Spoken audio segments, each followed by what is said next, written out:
scapular mobility and control. What we're going to do today is to have a look at a few drills to learn to control our shoulder blades or scapula. It's really important that our scapula moves freely over the rib cage. It should float around our rib cage, and the movement or the control should be independent of what we're doing with our arm or with our spine and rib cage. This is extremely important, especially if we then look at compound exercises like benching, overhead movements, or even body weight exercises like pull-up, push-ups, and higher skills like muscle-ups. If we cannot control what we are doing with our scapula, chances are we are not going to be in the right position when we lift or we move our body around, and that can lead to especially chronic type of injuries around our shoulder with pain at the front or down our arm. So what we want to do is learn to control the scapulas. First drill that we're going to do, you can have your hands on top of your thighs, and we want to maintain the arm relaxed but the elbow straight. We want to maintain contact with our body as well. If you can and you have access to a stick, we can use a stick to cue that position a little bit better. So our scapulas, we can think at the movement as drawing a rectangle with the point or the highest point of our shoulder.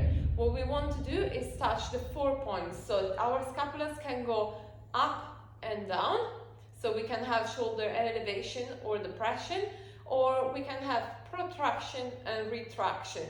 And then we can combine these 4 movements. So what we can do is drawing this rectangle with the 4 points. We want to go up and back.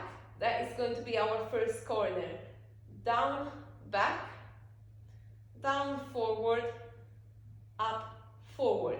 And then we can go back, down, forward, back and down, up, back and up, forward. So all the movement is coming from my scapulas floating around the rib cage. I'm not doing anything with my shoulders, I'm not lifting my arm in front or to the side, and I'm not doing anything with the spine. I don't want to extend or flex. So we're going to create a little bit of contraction through our abs, keep the rib cage in place. The stick is going to help us engage our arm so that we don't move it around. Elbow straight.